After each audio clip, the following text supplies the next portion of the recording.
wabarakatuh. Salam sejahtera untuk kita semua.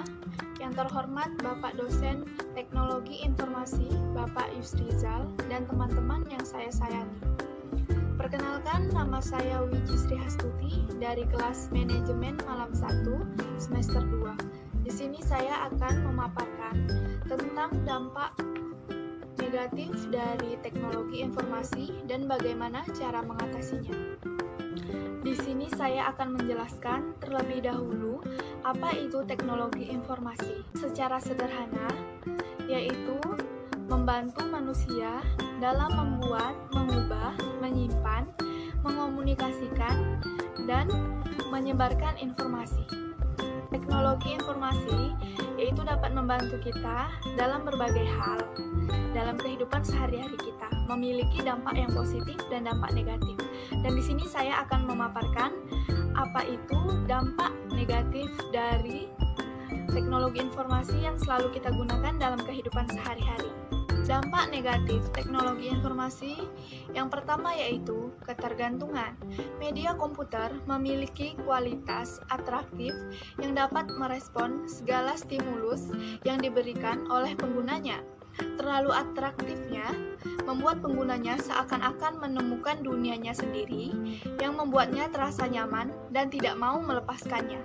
Cara mengatasinya yaitu ketergantungan dapat ditanggulangi dan diminimalisasikan dengan adanya bantuan dari lingkungan dan orang-orang sekitar kita yang dapat menyadarkan pengguna adik tersebut dengan menawarkan kegiatan yang lain, kegiatan yang lebih menarik daripada yang ditawarkan oleh komputer, serta memberikan motivasi untuk memperbanyak kegiatan di luar dan menyibukkan diri seperti olahraga, traveling, bersosialisasi dengan teman, maka akan lebih sedikit waktu untuk bermain komputer.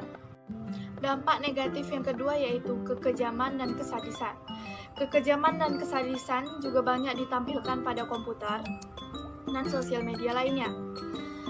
Karena segi isi pada dunia internet terbatas, maka para pemilik situs melakukan berbagai macam cara agar situs mereka terjual.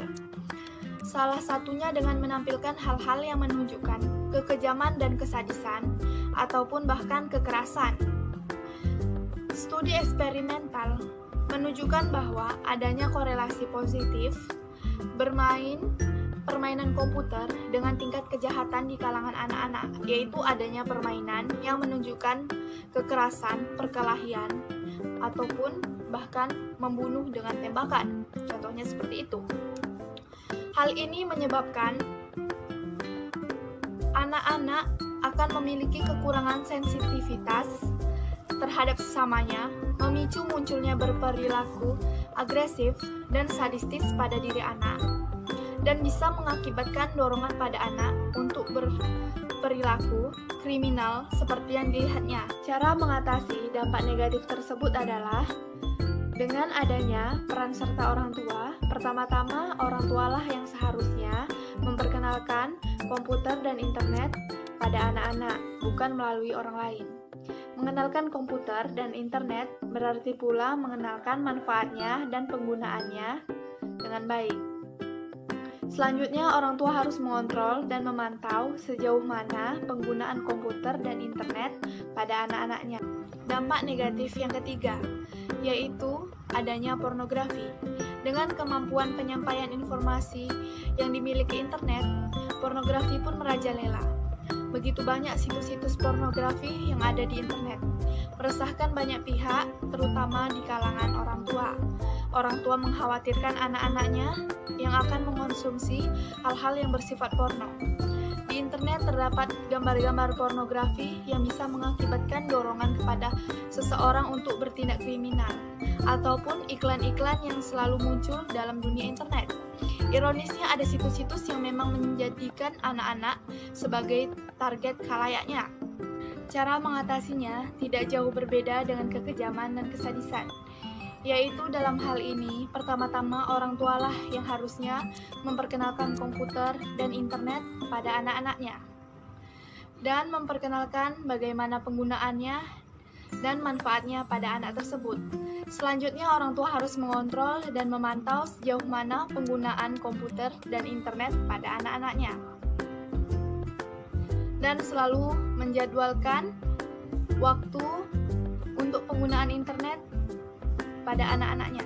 Dampak negatif selanjutnya yaitu perilaku antisosial, di mana seseorang tidak lagi peduli kepada lingkungan sosialnya dan cenderung hanya mengutamakan komputer. Selain itu, pengguna komputer tersebut sudah tidak lagi peduli terhadap hal yang terjadi di sekitarnya.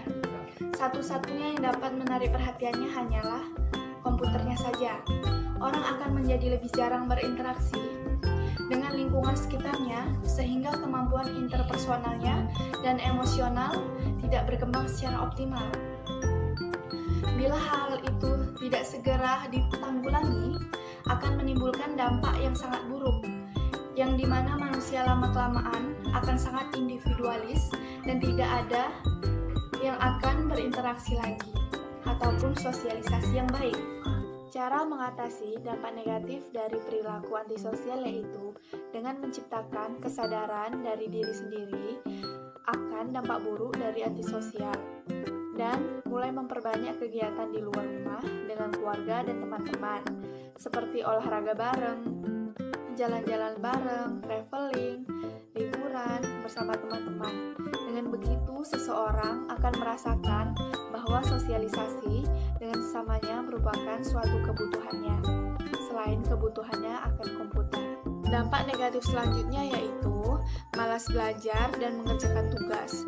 Bagi anak-anak yang sudah terbiasa diberikan handphone dan komputer, akan malas untuk mengerjakan tugas dan belajar.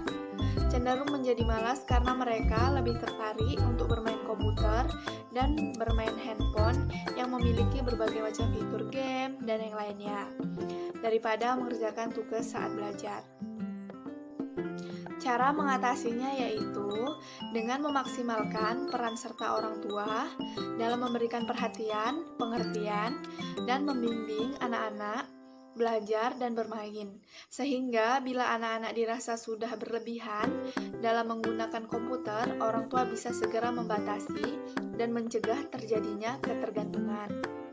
Dampak yang terakhir yaitu tersebarnya informasi palsu, yaitu informasi yang sengaja dibuat oleh suatu pihak untuk merugikan pihak lain, dan sebagian orang percaya dengan informasi itu dengan menyebarluaskan suatu informasi yang salah dan menjadi benar. Cara mengatasinya yaitu dengan tidak menyebarluaskan suatu informasi tersebut tanpa tahu kebenarannya, yaitu dengan mencari tahu terlebih dahulu kebenaran dari suatu informasi itu. Barulah kita dapat menyebarluaskan suatu informasi itu, maka tidak ada pihak yang dirugikan.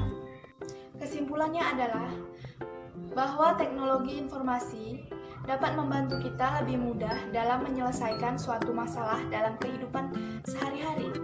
Namun, penggunaan teknologi informasi dapat juga dibatasi dengan penggunaannya dan memanfaatkannya dengan tujuan yang baik. Di zaman yang modern ini, semua serba instan, cepat, dan tepat. Maka, kita harus mensyukuri dan memanfaatkan perkembangan teknologi informasi ini untuk menjadikan hidup kita ke arah yang lebih baik lagi